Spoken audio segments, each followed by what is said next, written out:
Imagine your final words echoing through history, words so strange, bold, or absurd that they become legendary.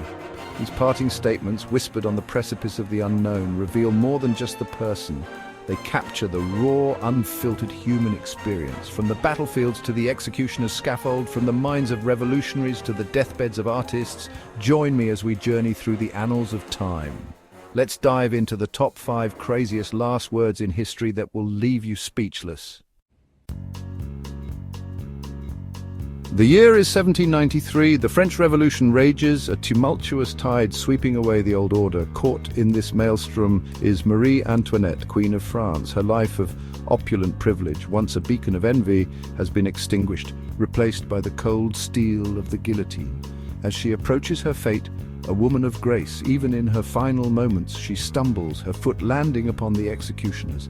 "Pardon me, sir," she utters, her voice steady. "I didn't do it on purpose." Even facing the abyss, even stripped of her crown and her dignity, the Queen's ingrained courtesy prevails. Her words, echoing through the centuries, offer a glimpse into the woman behind the legend, a reminder that even in the face of oblivion, humanity endures. We journey south now, to the sun-baked plains of Mexico, where a different kind of revolution unfolds. Pancho Villa, the centaur of the north, a man whose name echoed like a thunderclap, a symbol of defiance against tyranny. But even the fiercest warriors are not immune to mortality. In 1923, Villa's car is riddled with bullets, an ambush cutting short his tumultuous life.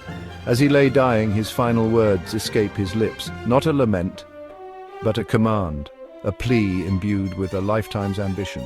"Don't let it end like this. Tell them I said something."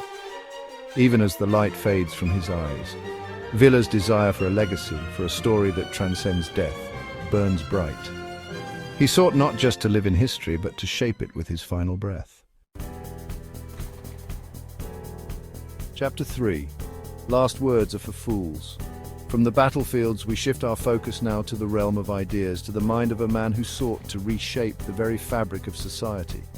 Karl Marx, the father of communism, a thinker, a writer, his words sparked revolutions and ignited debates that continue to this day.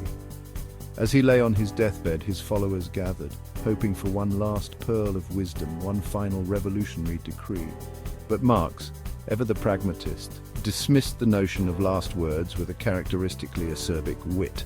Last words are for fools who haven't said enough. In his final moments, Marx remained true to his beliefs, his rejection of sentimentality a testament to his lifelong commitment to reason and revolution. Chapter 4. A Duel with Wallpaper. Our journey takes us next to the world of art, to the flamboyant wit and tragic end of Oscar Wilde, the Irish playwright who charmed and scandalized Victorian society.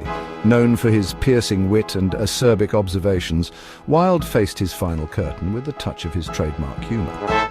Confined to a small, drab room in a Parisian hotel, his health failing, Wilde is said to have glanced at the garish wallpaper and quipped, "This wallpaper and I are fighting a duel to the death. Either it goes or I do." Even in the face of his own mortality, Wilde's spirit, his ability to find humor in the mundane, remained undimmed. His last words, a final flourish of wit, serve as a poignant reminder that even in the darkest of times, the human spirit can find solace in the absurd. Chapter 5.